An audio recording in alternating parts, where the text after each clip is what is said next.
there you have it. Moving on to our next battle, and it is sort of a heavyweight battle if you're William Hennessy, because he has to go up against the car with probably twice the horsepower of his. He is in that red 180 in the chase position.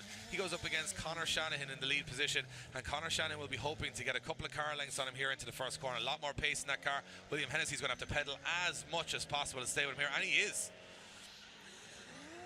Yeah, I mean, you know, William Hennessy, a Pro-Am driver now for a couple of years, but in many ways probably the more inexperienced driver here, with the amount of competitive action that Conor Shanahan has taken part in, and Conor doing a really good job here. That car so quick, and William, I mean, not doing a bad job in the chase position, just doesn't have proximity, but not making any errors there, Dave. No, keeps himself in the fight. And what my option for this, for me anyway, is that, you know, you go against Conor Shanahan. That car is dialed and set up and ready to go and everything. It's very, very difficult for William Hennessy especially. It's very difficult to sort of keep the pace through the first corner, but he didn't do what a lot of guys would do, is go in a little bit too hot to try and stay with him, lose, you know, a couple of wheels off the track, something happens. That's what I would say from my perspective. You know, he kept himself in the fight. He's probably not going to get an advantage, but let's see which way the judges go. Yeah, and there you see after the first one, 19-11 advantage to Conor Shanahan. So, Kieran, just a quick one. Obviously, Conor Shanahan with a lot of pace, but William Hennessy keeping himself in the fight. Yeah, William did really well for the first half of the track.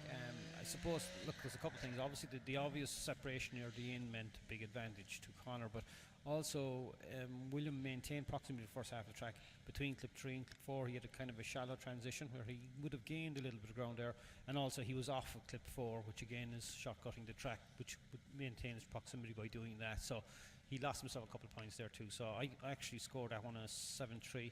And the two losers here to my left, 6-4, I think. So there you have it. And of course, we'll switch around now. Conor Shanahan will have to chase in William Hennessy, and he is going to have the pace on him here, and he is going to try and get as close as possible. But this is where it gets interesting. Go too hectic and get too close, Eddie, and you could make mistakes. Yeah, William Hennessy is just going to try and put in a solid run here. This is the second time that we've seen Conor Shanahan in this situation already today, and the first time he was quite sensible and hung back. So will we see that again? As you say, spotters will be in his ear, and for a young man, you'd hope to see that he allows that gap through the first corner. But and a straight from Conor Shanahan there on initiation, coming in a little bit slower than you would have liked, and now is started trying to pile back on that proximity and has to get back on the door of William Hennessy's car here, and it looks like that is mission accomplished as he puts it within a couple of feet of William Hennessy as they transition back down to the wall. You can hear Conor Shanahan on and off the throttle here and staying as close as possible to William Hennessy through that last corner and almost pushing him across the line there. Great finish to the run from Conor Shanahan, but to be fair, William Hennessy put in two absolute stormers there from start to finish. He really did, yeah. Two really quality runs from William Hennessy, and you know, I think as much as he could really have done. You know, you couldn't really ask for much more. Big disadvantage in terms of the horsepower, but I don't think we've seen the last of William Hennessy this year. But I don't think we've seen the full Conor Shanahan yet today. I think he's holding back a little bit. Okay, well, let's see which way will he have the chance to, or will it be William Hennessy that takes the win? The scores drop in, and winning the battle 40-20 is Conor Shanahan. Conor Shanahan gets the win and goes through to our final 8 drivers. Quickly back to you, Kieran. William Hennessy tried everything he could, but Conor Shanahan too strong again. Yeah, on entry there, Conor, as he came towards clip 2, he had a little bit of an error. He had a slight straighten.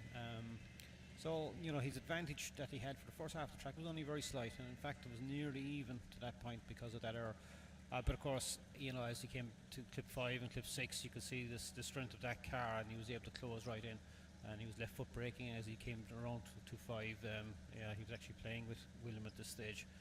He has so much more traction, but yeah, he was on his door for the end. So, you know, he overturned that little error at the start and turned it into a 7-3 advantage by the end.